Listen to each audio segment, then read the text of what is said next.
Je m'appelle Jean Labib, j'ai 71 ans, je suis producteur de télévision, de grands documentaires et de fiction, et un peu de cinéma, à travers une société qui s'appelle la Compagnie des Phares et Balises. J'ai été réalisateur pendant une quinzaine d'années entre 76 et 92. Et avant, j'avais commencé dans le cinéma avec Costa-Gavras et Jacques Perrin dans les années 70, juste après que Jacques Perrin et Costa-Gavras aient fait Z. J'aimais beaucoup le cinéma, mais en 70, je sortais d'une période qui avait duré quasiment une dizaine d'années, où je pensais devenir un révolutionnaire professionnel, dans une logique qui aujourd'hui apparaît totalement abstraite et surréaliste, mais qui à l'époque baignait dans un jus de marxisme et d'histoire, faisait qu'on baignait entre la révolution russe, 1905-1917. Je pensais que je deviendrais un révolutionnaire professionnel. Voilà. Et c'est d'une certaine manière, mai 68, qui a un tout petit peu infléchi ma course.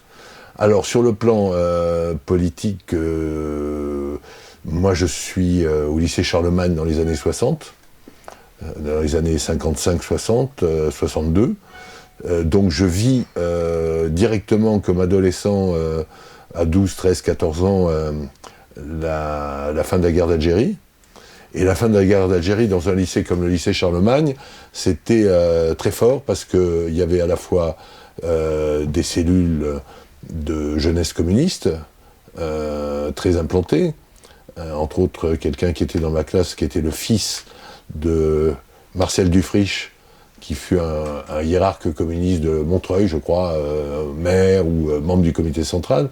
Bref, il y avait des cellules de la jeunesse communiste, et puis aussi, il y avait bien évidemment des étudiants nationalistes, à l'époque Fédération des étudiants nationalistes, mais enfin, ils avaient des sections lycéennes, et moi, j'ai vécu un tout petit peu le début de la conscience politique née à travers ce contexte, avec des bagarres, des distributions de tracts, des bagarres assez fortes, et puis dans cette ambiance, quand même, le lycée Charlemagne, c'était un endroit dans le 4e arrondissement, il l'est toujours, mais il y avait énormément de jeunes gens qui venaient au lycée Charlemagne, qui arrivaient d'Algérie, donc beaucoup de pieds noirs.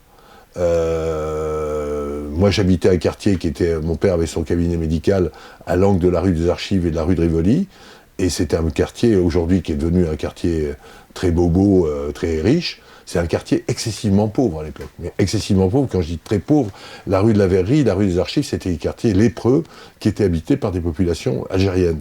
Et moi, une partie de mon enfance, du moins pendant la guerre d'Algérie, le putsch et ce qui a précédé, il y avait quasiment des gardes mobiles qui étaient à chaque angle de rue pour surveiller, pour voir ce qui se passait, etc. Donc je nais à la politique dans une ambiance, donc je suis l'expression de cette génération du baby-boom, donc de gens qui à la fois découvrent la musique, qui découvrent le yéyé de l'époque, et puis ensuite ça sera les Beatles, les Rolling Stones, etc. Mais l'émergence d'une classe jeune dans laquelle je fais partie, et qui en plus de ça a une vision du combat politique qui est une vision juste, quoi. Je considère toujours qu'on avait raison, mais aussi bien pour le peu que j'ai vécu des dernières manifestations pour l'indépendance algérienne en 61-62, j'étais à la périphérie de Charonne, mais j'ai pas vécu de l'intérieur ce qui s'est passé à Charonne, mais j'étais dans la rue, etc. Le combat contre le colonialisme, le combat pour une Algérie indépendante, et bien évidemment, dans les franges de la jeunesse dans laquelle j'étais, c'était des combats qui étaient radicaux par rapport à... Le PC à l'époque disait paix en Algérie, et nous on disait autre chose, voilà. Et petit à petit va prendre la jonction qui va s'opérer, c'est la jonction entre la fin de la guerre d'Algérie et puis la montée en puissance de la guerre du Vietnam qui va opérer sur le même terrain, d'ailleurs avec le même clivage avec les communistes. Les communistes étant dans une stratégie de paix au Vietnam, et nous c'était FLN vaincra, la lutte du FLN est juste, etc., du Front de libération du Sud-Vietnam. Voilà. Alors, dans ce lycée Charlemagne, il y avait énormément d'agitation. Il n'y avait pas simplement des cellules communistes, il y avait une petite cellule de la préfiguration de ce que sera lutte ouvrière, qui s'appelait Voix ouvrière à l'époque. Ne pas confondre avec l'hebdomadaire syndical de la CGT. Ça s'appelait Voix ouvrière, et il y avait un militant très actif, et 2-3, et donc quand on a 12, 13, 14 ans, disons que le PCF m'apparaissait, ou du moins les jeunesses communistes m'apparaissaient un peu doux pour moi, ou pour l'époque qui est en train de s'ouvrir. Et mes premiers contacts avec, disons, entre guillemets, une forme de radicalité, ça a été ces militants de Voix ouvrière, futur de lutte ouvrière après. Dans une conception qui est absolument unique aujourd'hui, qu'on s'imagine peu, qui devait être une conception fin 19e siècle, c'est-à-dire on me donnait des brochures à lire, on me donnait La Révolution trahie, on me donnait Ma vie de Trotsky, et puis je devais faire des comptes rendus chaque semaine ou tous les 15 jours après lecture. Et là encore, c'était le début d'un engagement quand on a 13-14 ans qui vous apparaît définitif et que ça sera votre vie. En plus de ça, dans une forme romanesque, aidé par Victor Serge, par plein de choses qui viennent autour, vous dire que c'est finalement ce que vous allez épouser comme vie, c'est plutôt pas mal. Les dangers induits dans les lectures, etc., étaient sûrement situés à la périphérie. Bref, j'arrive en fac, après le bac, et j'arrive en Sorbonne. En Sorbonne, à l'époque, il y avait encore une classe qui était la propédeutique, avant la licence. Et j'arrive à un moment où l'Union des étudiants communistes a été dirigée à l'époque par ce qu'on appelait une direction italienne, je ne sais pas si ça vous dit quelque chose, c'est-à-dire grosso modo une direction qui était proche de la direction du Parti communiste italien qui pratiquait un tout petit peu un décentrement par rapport au magistère soviétique, pratiquait la politique, la stratégie, c'était la stratégie du polycentrisme. C'est-à-dire chaque parti communiste devait gagner en autonomie. Un des modèles de l'époque pour le Parti communiste italien était le Parti communiste roumain, sous la direction de Ceausescu, qui avait fait preuve d'un peu d'insolence à l'égard de Moscou, et bien évidemment aussi l'exemple yougoslave inspirait pas mal de gens, etc. Donc cette direction italienne, dans laquelle figurait Bernard Kouchner, et dans laquelle figurait un garçon qui s'appelle Yves Buin, qui était donc la direction, le bureau national de l'UEC, avait échappé à l'orthodoxie du comité central et du bureau politique du Parti communiste français.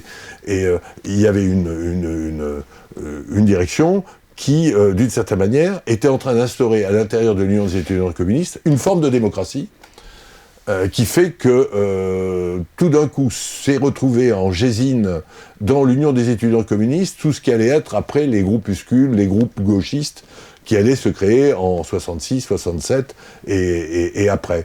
Donc c'était absolument, pour un jeune homme de 17-18 ans qui arrivait en fac et qui adhérait à l'Union des étudiants communistes, c'était absolument un bonheur extatique, quoi.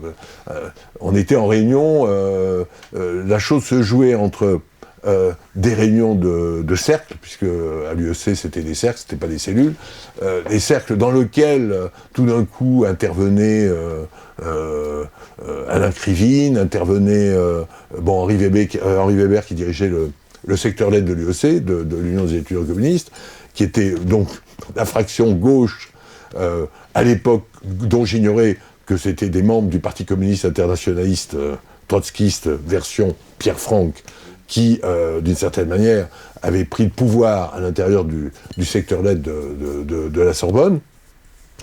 Il y avait des gens qui étaient les futurs pro-chinois, qui étaient là. Il y avait les lambertistes, qui étaient à l'Union des étudiants communistes, pour faire de l'entrisme ou je ne sais pas. Il y avait les futurs VLR, Roland Castro, et tout ce petit monde s'écharpait dans des réunions où on coupait les jeux en quatre sur la stratégie révolutionnaire, etc., etc., etc.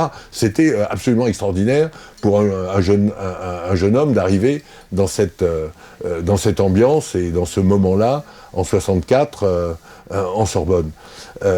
Donc ça décuple, en ce qui me concerne, mon envie de militer.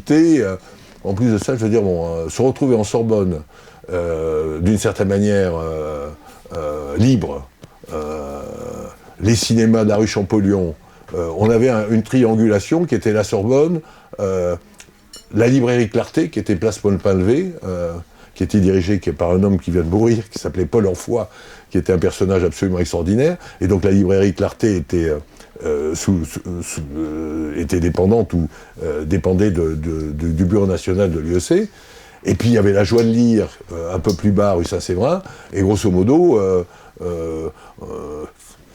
en ce qui concerne la Sorbonne, ça se jouait dans ce triangle, mais bien évidemment, nous avions des rapports avec les autres facs, voilà. Très rapidement, en plus de ça, au-delà de l'Union des étudiants communistes, qui était un chaudron dans lequel énormément de gens très intelligents, il faut se retrouver dans une situation, il faut penser que cette situation aujourd'hui était absolument incroyable parce qu'on était sevré aussi de toute une littérature politique qui n'était pas éditée. Et entre Maspero, les éditions de Minuit, il y a tout d'un coup toute l'édition de textes philosophiques marxistes en marge du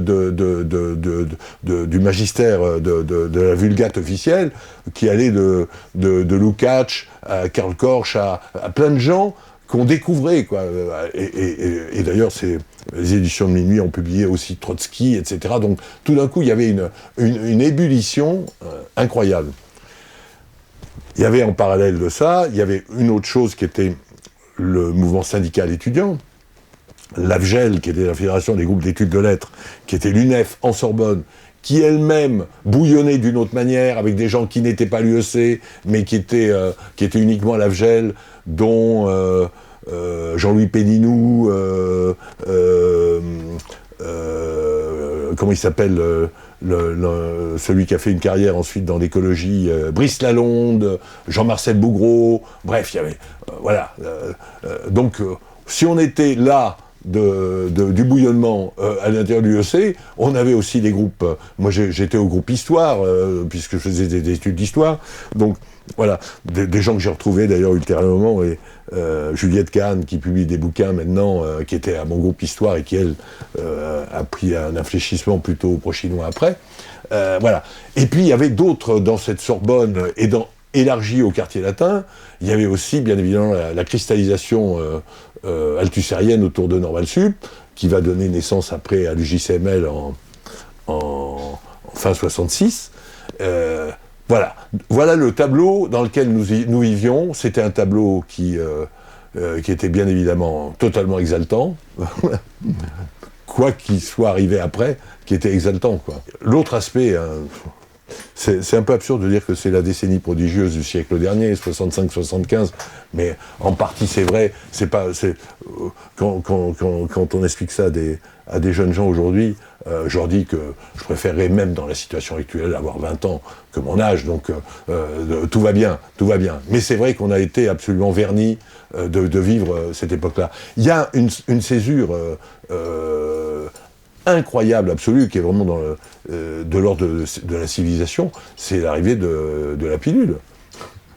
Pour moi, qui suis à cheval sur le coitus interruptus, sur le diaphragme, sur le liquide spermacide, sur plein de choses comme ça, sur bien évidemment la crainte soit de mettre enceinte, soit la crainte des femmes de tomber enceinte, je veux dire, pour les femmes et pour nous, la pilule arrive en prescription en 66, 66, 67, je sais pas, la loi Neuwirth, c'est par là, mais enfin, il y avait des médecins qui prescrivaient avant. Alors, ce qu'on a appelé la libération sexuelle, nous, on l'a vécu parce que tout d'un coup, les femmes avaient moins de difficultés et puis on commençait un petit peu, entre guillemets, à se comporter comme des hommes, c'est-à-dire à avoir une liberté sexuelle. Et nous, bien évidemment, par rapport à l'éducation de nos parents, disons que l'éducation que nous, on a eue, c'est une éducation qui n'avait pas bougé depuis le 19e siècle. C'est-à-dire, ce qui s'est passé avec la génération des gens qui sont nés entre 44 et 50, et qui ont vécu ce que nous avons vécu, par rapport à nos parents, on s'est éloigné de ce modèle sans difficulté parce que tout était possible. Alors, sur le plan culturel, la musique a aussi coïncidé à ce moment très important. Et puis, moi qui avais une vie un tout petit peu double, parce que j'avais des amis qui étaient beaucoup moins politisés que moi, mais donc il y a aussi les joints qui ont commencé à circuler. Donc on découvrait tout ça en même temps. Donc c'était absolument entre la possibilité d'avoir des histoires d'amour ou des histoires passagères sans difficulté, de fumer des joints, d'écouter les Beatles et les Stones, tous en même temps, et puis en plus de ça de faire de la politique en se disant qu'on était quand même dans une dynamique d'un combat juste, et qu'on préparait la révolution, c'était quand même une situation absolument exceptionnelle, quoi. Et ce que je veux dire par là, c'est qu'aussi ce qui s'est passé, alors, mais par rapport à mai 68, en fait, les schémas, parce que très rapidement, je me suis retrouvé plutôt du côté, disons, de la problématique qui va donner naissance à la jeunesse communiste révolutionnaire. Bon, alors, quand on y réfléchit aujourd'hui, donc, moi j'étais en Sorbonne, et c'était plutôt ceux qui allaient créer la jeunesse communiste révolutionnaire, c'est-à-dire Weber, Krivine, etc., qui étaient majoritaires à l'intérieur de l'UEC, de Sorbonne. Et quand on réfléchit à ça, on se dit quand même, on s'est fait exclure de l'UEC parce qu'on était contre la candidature bourgeoise de François Mitterrand, en 65. Homme pour lequel, 20 ans après, on a voté. Bref, on s'est fait exclure de l'UEC sur cette candidature bourgeoise de François Mitterrand, et donc on a créé assez rapidement, 4-5 mois après, en avril 66, je crois, la jeunesse communiste révolutionnaire.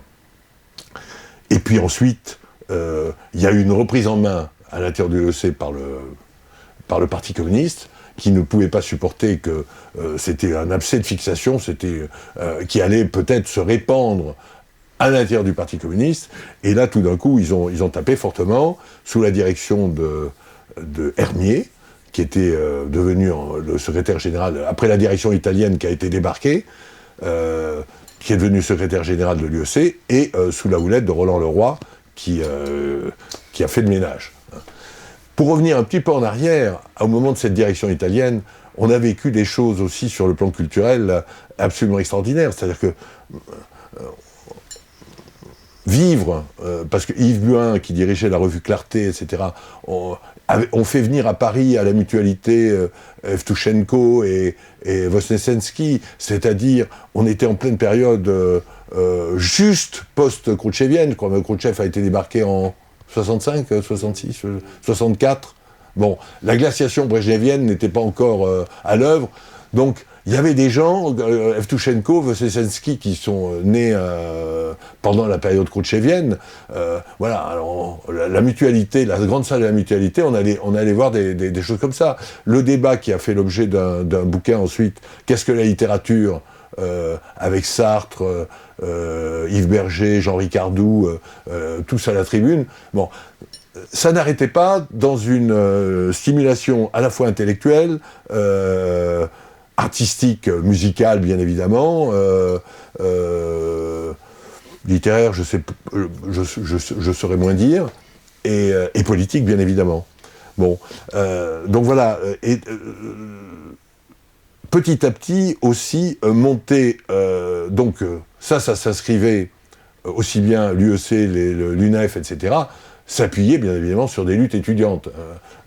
Ce qui s'est passé, c'est que notre génération est arrivée à l'université, je ne sais pas combien, je n'ai pas les chiffres et les proportions en tête, mais tout d'un coup, il y a eu un afflux considérable de jeunes gens qui sont rentrés à l'université, le fameux plan Fouché, bref, toute une pagaille, la construction de Nanterre, qui était une université qui jouxtait le bidonville de Nanterre. On allait rendre visite à des amis à Nanterre, en descendant à Nanterre, la folie, il fallait marcher ensuite dans la Gadoue pendant 300 mètres, enfin c'était un truc absolument incroyable.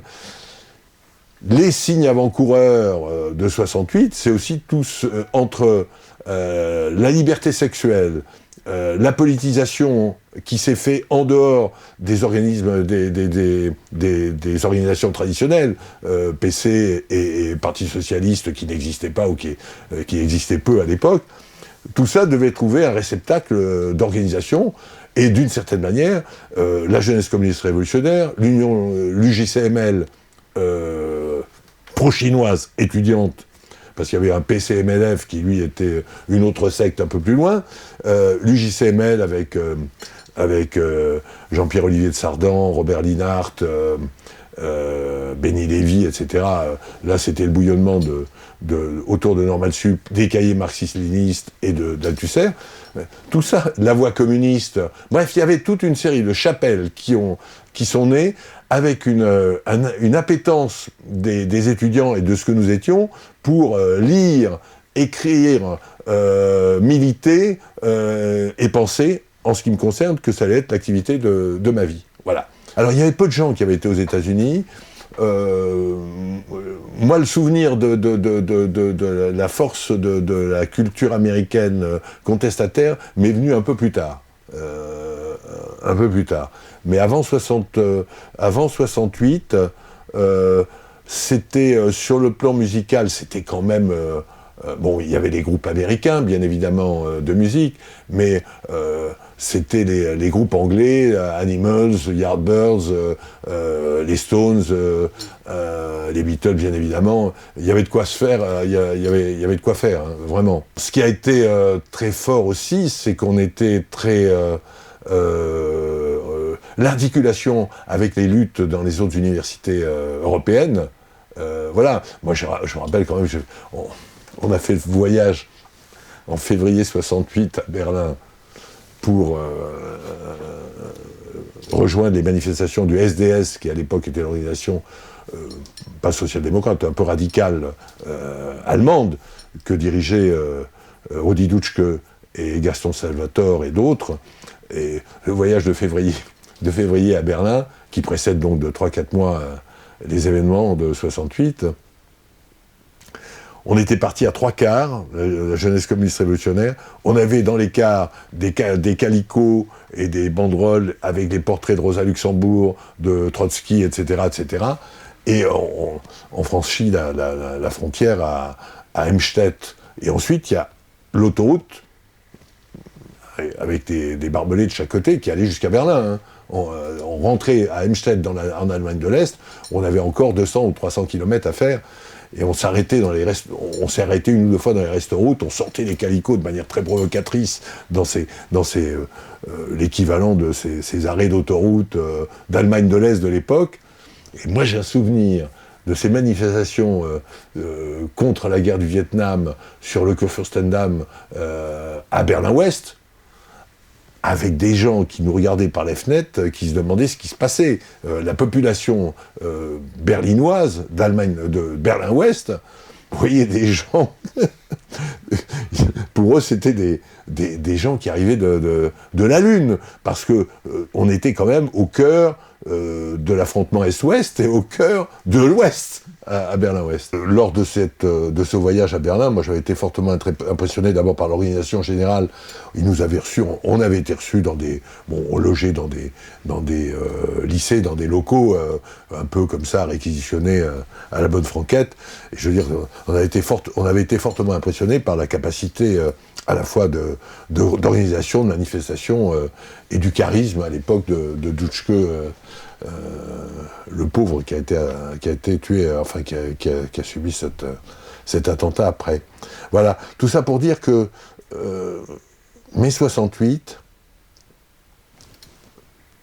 du point de vue de la jeunesse communiste révolutionnaire, où à une époque je rentre au Bureau national, je deviens le chef du service d'ordre de cette organisation. On n'était pas du tout, mai 68 nous a surpris complètement. On était dans une logique où, grosso modo, dans la problématique marxiste qui nous animait à l'époque, il s'agissait d'abord de construire le parti révolutionnaire, il s'agissait de construire le parti d'avant-garde, et pour construire le parti d'avant-garde, on était très lucide sur le fait qu'à l'époque, on constituait une avant-garde très étudiante et petite bourgeoise, donc il s'agissait de faire la jonction avec les éléments les plus avancés de la classe ouvrière, et donc on avait quelques ouvriers dans l'organisation, mais très peu, et il s'agissait d'accroître notre influence dans les usines. Et puis lorsque le parti d'avant-garde, le parti révolutionnaire serait suffisamment implanté, grosso modo, on était dans une chronologie 1905-1917, quoi. 1905, apparition, le parti révolutionnaire montre son minois à la fenêtre, et puis 1917, après cette implantation accrue, réalise la révolution. Bien évidemment, alors il y a eu des signes quand même d'articulation avec les luttes ouvrières. Il y a eu des luttes qui ont commencé à devenir radicales en milieu ouvrier à l'époque, en 66-67. Moi j'ai le souvenir, comme ça, là, dans mon souvenir des luttes de la Rodiaceta, des luttes qui avaient lieu aussi en Bretagne, je ne me rappelle plus dans quelle ville, à Redon, de luttes où il y avait eu des affrontements. Et nous, c'était un critère très discriminant. Lorsque des luttes dans lesquelles nous n'étions pas présents, un morceau des étudiants radicaux qui constituaient soit la JCR, soit d'autres organisations, et que tout d'un coup on apprenait qu'il y avait eu des affrontements avec les CRS, ou que la lutte, tout d'un coup on disait quand même qu'il y a des symptômes.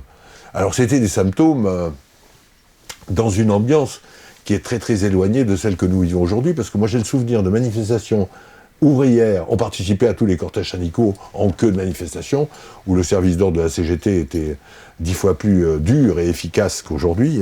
C'était des gens que nous craignions. Et je dois dire qu'en 67, j'ai le souvenir, je me le remémore en permanence, d'une manifestation sur des lois sociales qui étaient passées à l'époque de Pompidou, Premier ministre. Et il y avait une banderole syndicale. Le jour où il y aura 100 000 chômeurs, la bouilloire sociale éclatera. C'est-à-dire qu'il y avait moins de 100 000 chômeurs en 67, en 66-67.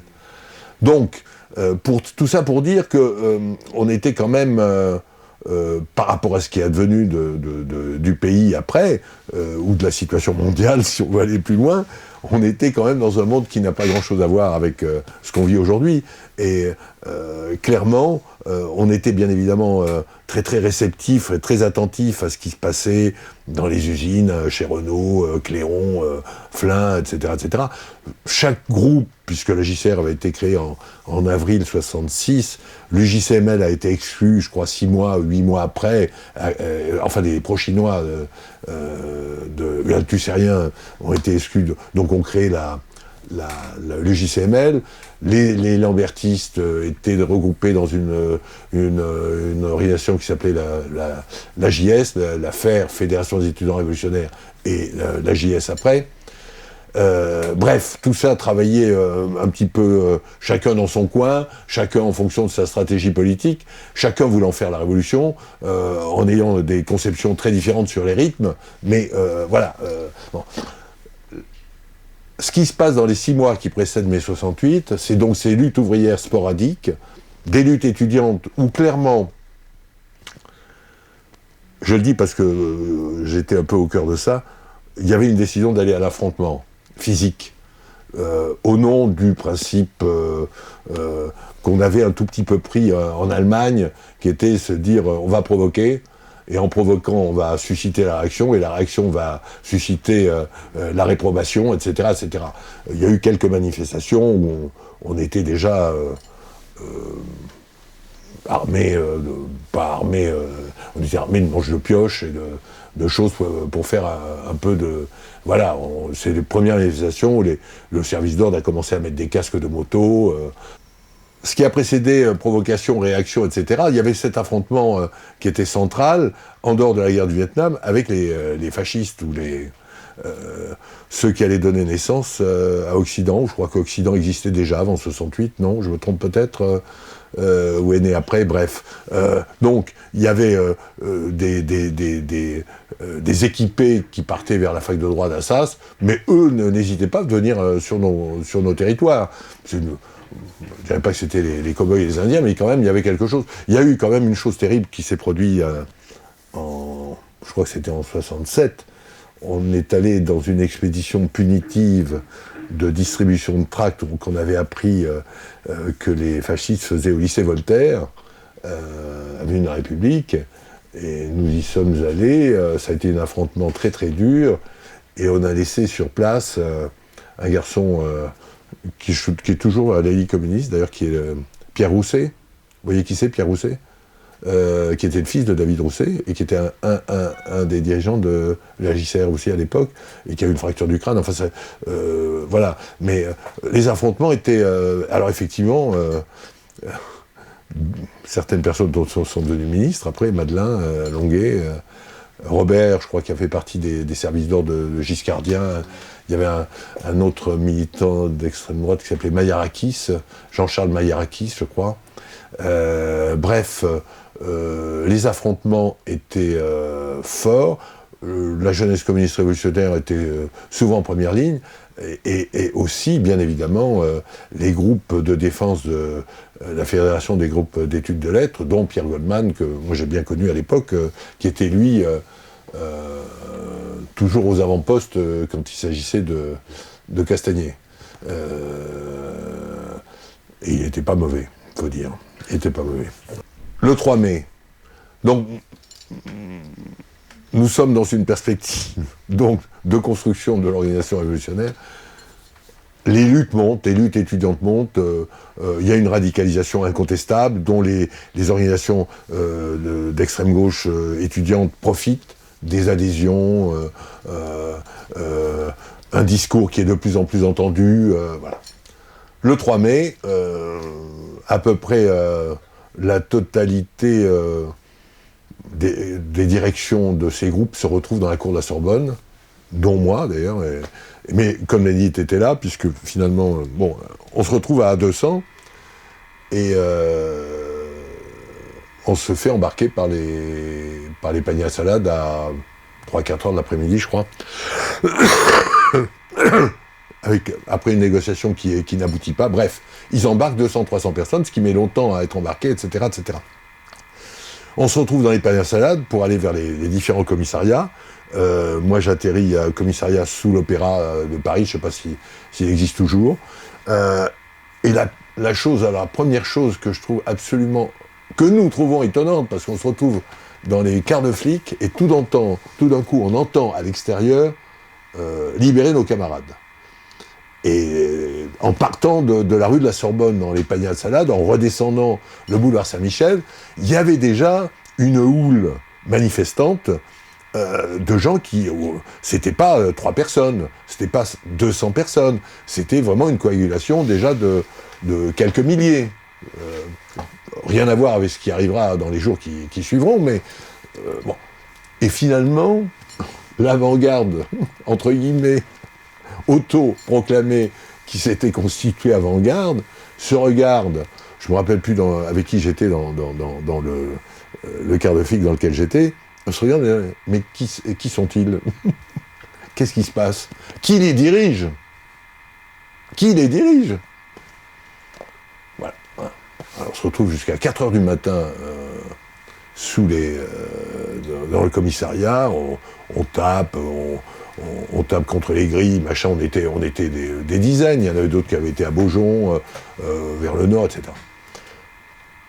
On est libéré dans la nuit, Et là, tout d'un coup, le lendemain, la houle commence à monter, et clairement, les groupes constitués,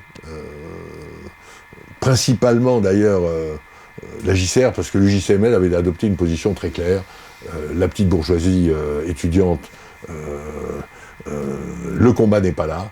Ça préfigurait ce qu'allait être l'établissement d'usine après, mais qui n'avait pas commencé, les concernant. Mais grosso modo, on n'a rien à voir avec ce combat.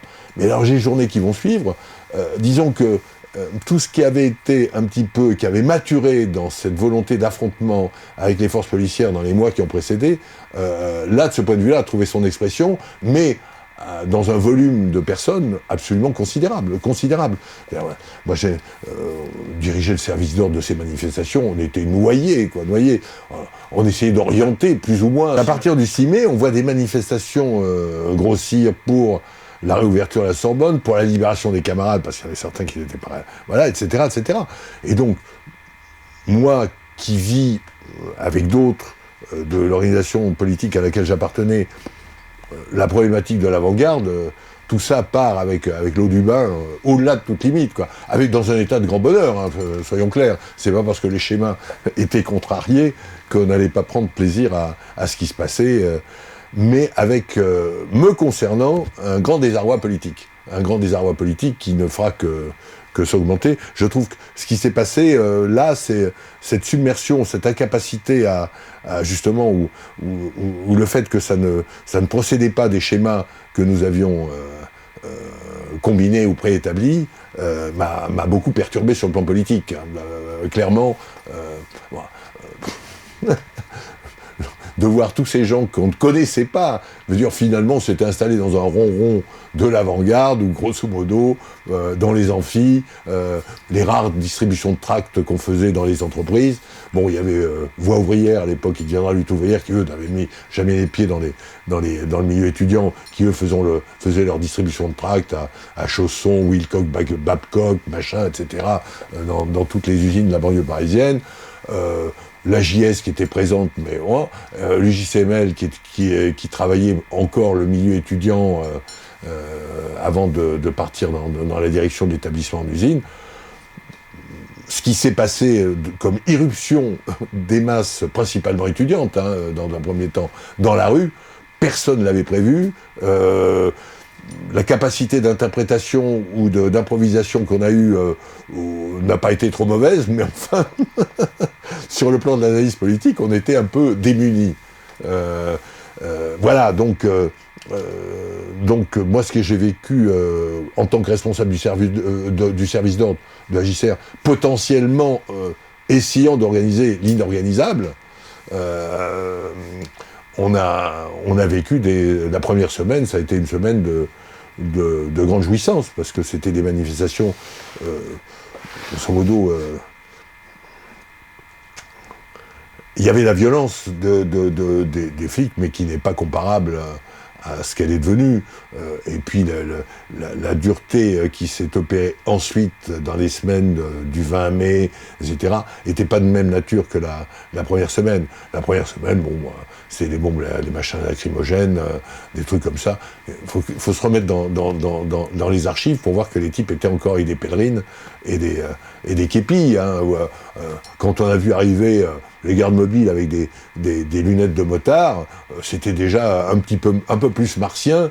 On peut pas dire, alors là, d'autres parleront sûrement de la retenue dont a fait preuve Grimaud dans l'utilisation de la force policière, mais voilà, c'était une manifestation où il y avait quelques blessés, des arcades sourcilières ouvertes, des choses comme ça, quoique jeter des pavés en face. Il y a eu cette photo, le 3 mai, là, cette photo parmi les bus de flics qui partaient de la Sorbonne vers les différents commissariats, de ce pavé qui éclate, là, le pare-brise, qui donne à penser que l'autre côté, ça ne devait pas être terrible. Mais ça a été vécu cette première semaine, moi je l'ai vécu dans une énorme joie, un énorme plaisir,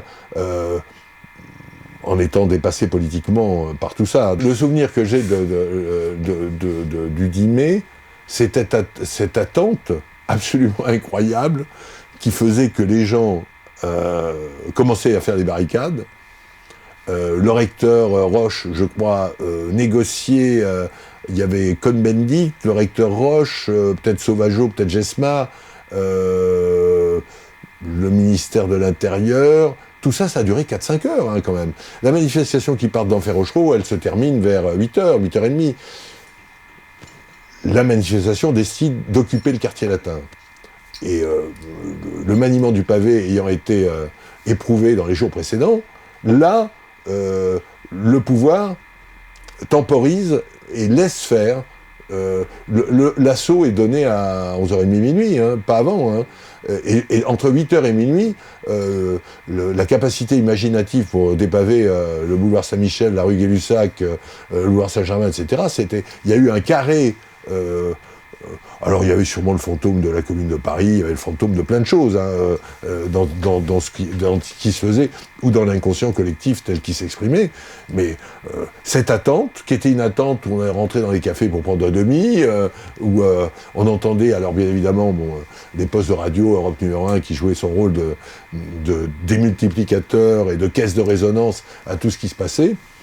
Et puis, à un moment donné, l'assaut qui est donné, et là, une forme de bagarre rangée, où on allait de barricade à une autre barricade, jusqu'à des barricades qui étaient, avec une imagination incroyable, des barricades dont je me souviens, je sais pas, du côté de la Contrescarpe, une barricade qui était montée à 2,5 mètres, 3 mètres, et on voyait pas ce qui se passait de l'autre côté, avec, on était à la fois dans l'histoire, puisqu'on était au cœur de l'information et on était dans le grand bonheur de la justesse et en plus de ça du succès, puisque finalement les étudiants étaient libérés, Pompidou est rentré d'Afghanistan. La nuit du 10 mai, à 5h du matin, je me retrouve avec Weber, on monte le long des grilles de l'école normale supérieure avec quelques-uns, c'était le dernier réduit, on était quand même, on était poursuivi par les CRS, etc., etc. On n'avait pas envie de se faire attraper. On trouve refuge à l'école normale sup. On est accueillis comme des pauvres gens, quoi. C'est à peine si on nous ouvre les portes des turnes en disant mais vraiment qu'est-ce que vous faites. Le 13 mai, liesse générale parce c'était un combat victorieux. Hein. La Sorbonne était réouverte, donc c'est devenu le soviet de la Sorbonne, la grande fête, quoi. Les stands des différentes organisations, entre les bourgeois et les gens d'autres générations qui venaient faire leur tour pour voir ce qui se passait, les discussions sempiternelles qui duraient dans la nuit, on discutait de tout, etc. Moi, je suis peu allé à l'Odéon, parce que j'avais pas le temps, j'étais pris par d'autres choses, donc j'ai pas vécu l'Odéon, mais l'Odéon, je crois qu'il y a eu quand même des discussions qui étaient d'une nature, il y a quelques éléments dans l'archive, mais le 13 mai, d'abord c'est la consécration de la force du mouvement étudiant qui d'une certaine, je dirais pas dame le pion, mais a raison le mouvement syndical et le mouvement politique qui sont obligés de se situer par rapport à ce qui s'est passé. Voilà. Bon. Voilà. Alors, ensuite, le 14 mai, nous, toujours à l'affût de ce qui se passait, le premier symptôme de la grève ouvrière, c'est Sud Aviation Bouguenais, le 14 mai, travaillé par les Lambertistes. À l'époque, c'était les Lambertistes qui faisaient beaucoup d'entrisme, qui étaient très présents à FO. Et à FO, il y avait un personnage charismatique de la Fédération de Loire-Atlantique qui s'appelait Alexandre Hébert. Et cet Alexandre Hébert, clairement, avait une assise très importante, et Sud Aviation Bouguenais se met en grève avec occupation le 14 mai. Hein. Le 14 mai. Je ne sais pas si c'est en occupation directe ou si ça se traduit par rapport à une grève au départ, avec, étonnamment, quelqu'un qui a filmé. Là. Il y a des images de Sud Aviation Bouguenais. Alors, clairement, pour des gens comme nous, aguerris à l'analyse de ce qui se passait, le départ de Sud Aviation Bouguenais nous donne l'impression qu'il y a peut-être une petite possibilité qu'on n'imaginera jamais comme ce qui s'est passé à partir du 20 mai, 21 mai, où il y avait 9-10 millions de grévistes, 400 entreprises occupées, etc. Donc, on était dans la lutte sporadique, mais quand même, alors, j'ai pas de souvenir s'il y avait eu une jonction entre les étudiants de Nantes et cette usine, mais clairement, c'était une chose qui est devenue un petit peu une caisse de résonance dans tout le milieu étudiant et dans toute l'agitation sorbonnarde de l'époque, le 14 mai, le point de départ de la lutte ouvrière. Pour tout vous dire, j'ai plus vraiment le souvenir de ce que racontait la presse communiste et l'aptitude du Parti communiste pendant cette époque-là. Au-delà du soutien informel apporté au mouvement étudiant, j'ai pas l'impression qu'ils étaient partis, eux, pour généraliser la grève, ou ils étaient restés dans une attitude très en retrait. Bon, ben, Sud Aviation Bouguenais, ils ont des problèmes sur place, la lutte se situe là, il n'y avait pas une volonté de la généralisation, ou du moins la généralisation, elle sera officialisée lorsque la grève aura été générale. Et donc, par conséquent, là, il faudra à ce moment-là reprendre un petit peu la chose par le haut. Mais derrière Sud Aviation Bouguenais, je crois que très rapidement, je ne me rappelle plus alors dans l'ordre des grandes entreprises qui ont embrayé dans le mouvement, mais si c'était le mardi 14 mai Sud Aviation Bouguenais, je pense qu'à partir du lundi de la semaine d'après, ça a démarré très fort, et là ça a été la traînée de poudre, quoi, la traînée de poudre. Alors, à quel moment nous sommes partis du quartier latin pour aller vers Renaud-Billancourt, ce qui représente une trotte en termes de manifestation, surtout qu'on n'était pas chiche pour gueuler les slogans, même dans les quartiers qui n'étaient pas du tout intéressés par les slogans sur lesquels on s'appuyait. Non, on arrivait complètement exténué, en tous les cas la voix exténuée. Moi, si je reviens à ma propre personne, je suis noyé. On ne sait plus où donner de la tête, dans les manifestations. La manifestation qui suit, qui pour moi est un des souvenirs les plus violents, c'est la manifestation qui suit l'échec de l'annonce du référendum de De Gaulle, c'est-à-dire le 24 mai. Voilà. La manifestation, là, tout d'un coup, Paris s'embrase, mais dans tous les quartiers. La Bourse, tout le quartier latin, sporadiquement dans d'autres quartiers. Je me rappelle, on avait créé un petit état-major dans un appartement, à l'époque, téléphone, il fallait rentrer dans des cabines, débordé complètement, en même temps débordé par des mouvements ou des choses qu'on n'aurait pas aimé assumer. Bref, ça partait dans tous les sens, en Sorbonne aussi. Le 24 mai, ça a été une chose où tout d'un coup, alors que sur le plan de la violence, j'ai l'impression que ça devenait sérieux, quoi. Ça devenait sérieux au sens où ça devenait dangereux. Il y avait une dynamique qui tournait sur elle-même, où il s'agissait de casser, où il s'agissait de s'affronter encore plus fortement, sans savoir où on allait, quoi. La victoire politique, elle était bien évidemment dès le lendemain sur ce référendum ne pouvait pas se tenir, mais est-ce que c'était lié à cette violence induite de la nuit ? Voilà. Ce qu'on a su après sur l'épisode du 30 mai, enfin du départ de Gaulle et de sa disparition, politiquement, Charletti, tout ça, il y avait quelque chose qui était déjà, enfin, je vous parle de moi, hein, Charletti, cette vacance du pouvoir était réelle. Moi, j'en ai eu l'expression ultérieurement, parce que quand j'ai réalisé, c'est une parenthèse que je fais, quand j'ai réalisé une série sur De Gaulle à partir des bouquins de la couture, en 88, on a eu le bonheur d'interviewer Michel Joubert. Et Michel Joubert était à l'époque directeur de cabinet de Pompidou. Et sans surestimer son rôle, lui dit, c'est lui qui a tenu la boutique pendant 2-3 jours, et clairement, par rapport, disons, si on revient à une logique léniniste, à savoir la révolution, c'est ceux qui peuvent plus, d'en bas qui peuvent plus vivre comme ils vivaient, ceux qui d'en haut qui peuvent plus diriger comme ils dirigeaient, et l'espace intermédiaire qui fait que, à un moment donné, les facteurs s'inversent.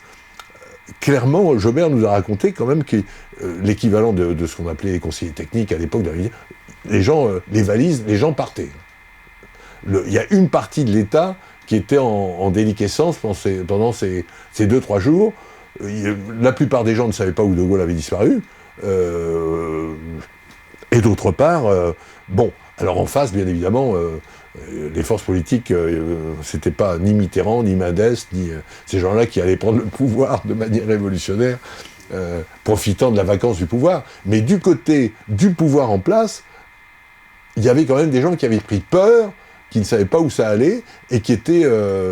je trouve que on a bien évidemment vécu un peu dans cette humeur-là, parce que la disparition de De Gaulle, qui était une disparition pas si théâtrale que ça, parce qu'il est parti à Baden. Massu nous a raconté très clairement la manière dont De Gaulle est arrivé, quasiment avec une valise, hein, quand même, et Massu, il est arrivé... Massu, il n'y a aucune raison qu'il se poule. Il avait une certaine clarté d'exposition et une certaine... Il a donné sa vérité, qui, à mon avis, est la vérité. De Gaulle était parti pour dormir à Baden. Et Massu lui a dit, je vous renvoie immédiatement, vous ne pouvez pas dormir à Baden, ça sera considéré comme Varennes, ça se saura, on ne pourra pas...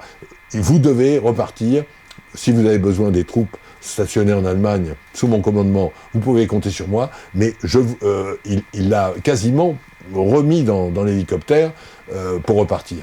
Donc, cette vacance du pouvoir, elle a existé, bon, avec le coup de génie ensuite de dissoudre l'Assemblée, et que, bien évidemment, les 2/3 du personnel politique sont repartis vers les législatives que nous avons appelées piège à con à l'époque, du 14 juin, ou je ne me rappelle plus quand.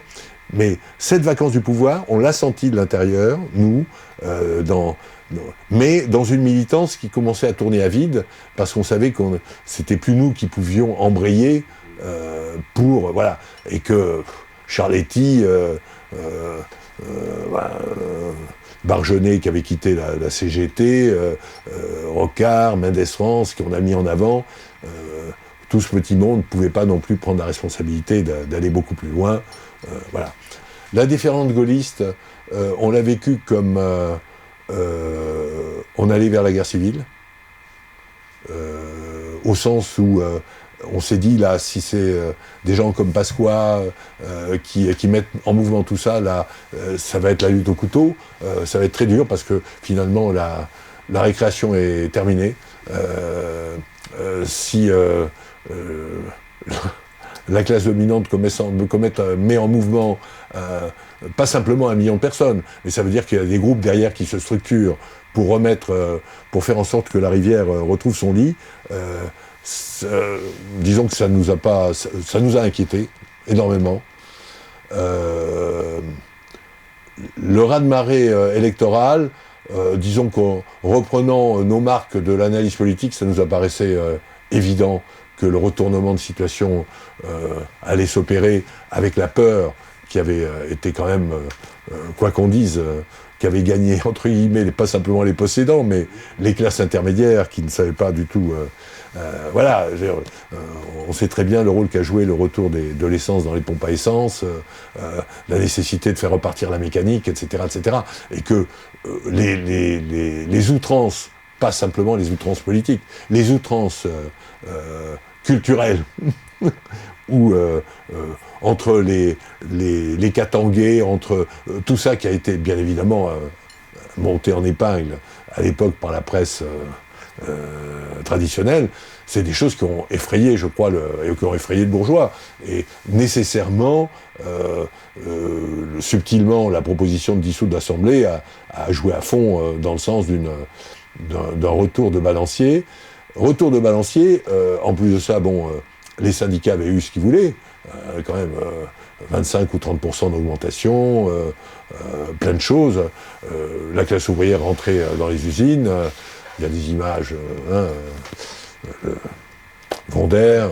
Le 30 mai, la manifestation gaulliste du 30 mai, on s'est dit, on ne sait pas jusqu'où ils vont aller là. Là, ils peuvent nous aligner comme des moineaux ou décider que, d'autant plus que, bon,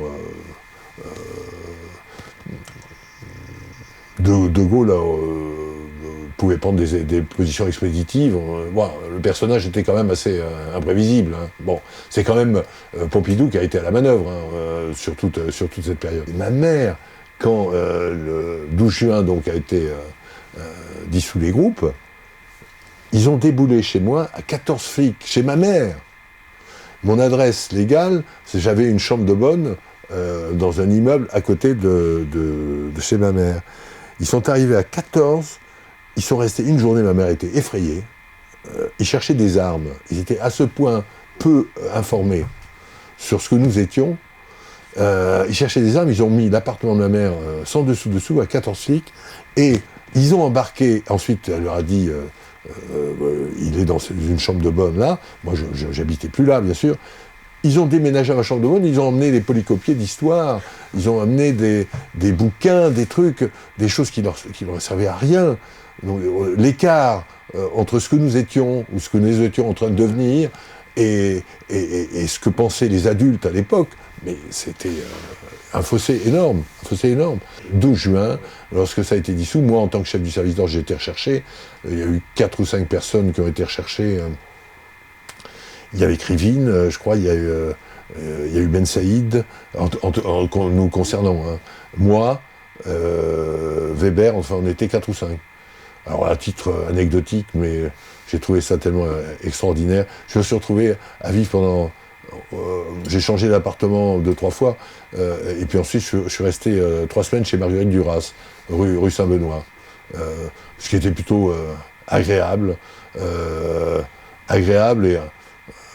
assez abstrait, parce que le soir, donc, je dînais, et il y avait la table, il y avait Denis Mascolo, qui était son compagnon, mais il y avait aussi Robert Antelme, son mari, il y avait un écrivain qui s'appelle Aucouturier, il y avait et moi j'étais là, je dirais pas le révolutionnaire de service, mais j'étais hébergé pendant 3 semaines, et ensuite j'ai disparu pendant tout l'été pour finalement réapparaître avec l'année universitaire, les choses s'étant un peu calmées. Tout ça participant quand même d'une chose, on n'était pas quand même dans le contexte de la répression sud-américaine ou de... Voilà. Il y a les pro-chinois de l'UJCML qui sont rentrés en usine, pour certains d'entre eux qui sont repartis ensuite en clinique, pour d'autres qui ont vécu le mutisme de Robert Linhart, bref, quelle que soit la qualité et le bonheur de l'établi, une certaine impossibilité, une certaine impasse, hein, grosso modo. Bon, VLR, c'est eux qui ont profité un peu plus complètement des 3 ans qui ont suivi, parce que tout d'un coup, il y a eu la dimension culturelle qui est remontée largement à l'avant-plan. Et puis par exemple Pseudopode, la fédération, le front homosexuel, machin, etc. Bon, le côté, ceux qui ont pigé la dimension la plus spontanée du mouvement, c'est ce qu'on a appelé Mao Spontex, et tout ce mouvement, toute l'agitation culturelle, elle a continué.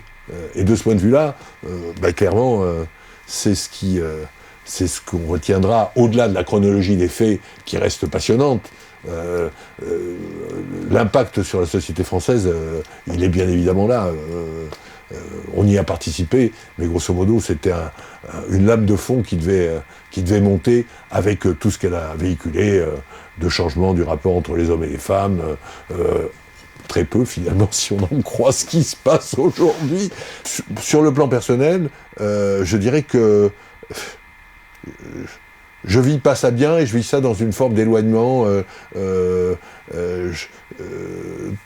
Tout ce qui m'a formé ou qui m'a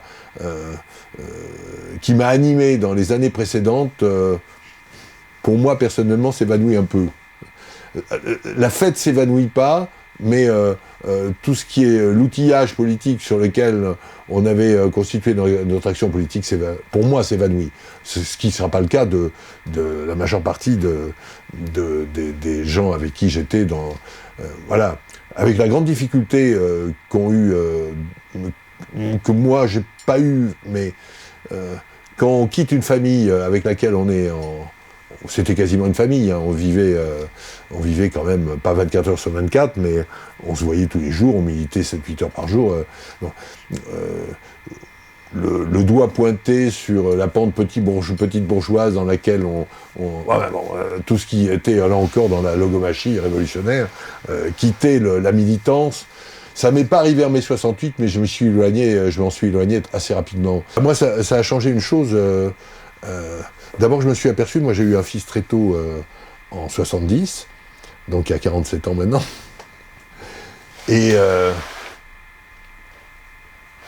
quand j'ai essayé de lui parler de ça, d'abord j'en ai pas beaucoup parlé, et quand j'ai essayé de lui parler de ça quand il avait 18-20 ans, c'est-à-dire mon âge en 68, je me suis aperçu que 68, quand je lui en ai parlé, l'écart était aussi important que moi quand j'avais 20 ans par rapport au Front Populaire.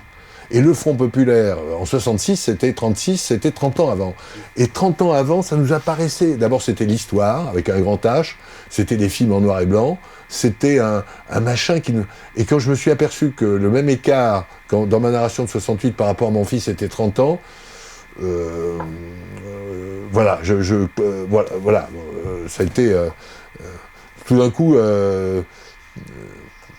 je me suis rendu compte, d'abord, alors si, il y a quand même des éléments importants, c'est que je crois que la manière dont moi j'ai été élevé, tout ce qui s'est passé après, des gens qui ont été parents après 68, enfin qui avaient 20 ans, 22 ans, 23 ans, et qui ont eu des enfants, ne les ont plus élevés comme nos parents. Ça, alors là, ça a changé radicalement, mais radicalement, c'est-à-dire que autant moi je me suis retrouvé en opposition avec mes parents à 14 ans, professer des choses dans une famille bourgeoise, moyenne bourgeoisie, médecin, etc., plutôt gaulliste, machin, etc. Je dirais pas pestiféré, mais mon père est mort, j'avais 14 ans et demi, s'il avait vécu, on aurait été sûrement à l'affrontement dur. C'était pas sa tasse de thé ce que je faisais. Et ce qui s'est passé pour nous, c'est que grosso modo, on a été à l'écoute béate de nos enfants, où on n'était plus du tout dans une volonté de transmettre des choses radicales, autoritaires. Voilà, ça change mais considérablement la société, considérablement. Et moi, je crois que ce qui a changé fondamentalement dans ce que j'étais par rapport à mes enfants, c'est que je les ai jamais éduqués comme mes parents, c'est clair. Et je crois que je suis pas le seul, on est tous dans ce cas-là. Et ça change radicalement l'impact. Moi, la chose qui me surprend, c'est intéressé à tout ça maintenant en termes de production de films, c'est à quel point 50 ans, 40 ans, 30 ans, 20 ans après, l'événement 68, ou du moins la séquence 68, a si peu donné sur le plan romanesque et sur le plan filmique. Le seul film qui est un film à base d'archives et qui raconte un peu tout ça, c'est Mourir à 30 ans. Mais en tant que film de long métrage avec des comédiens, personne n'a raconté une histoire prenant pour personnage un type qui avait 18 ans, une fille qui avait 19 ans, parcourant mai 68. Sur le plan romanesque, en termes de roman, j'ai cherché, hein. Voilà, je suis surpris qu'il n'y ait pas eu le Balzac ou quelqu'un qui nous raconte l'histoire, je dirais pas l'histoire de cette génération, mais en tous les cas, il y a suffisamment de choses. Je me suis dit à un moment donné, il faut une décantation pour que rien n'arrive. Rien n'arrive.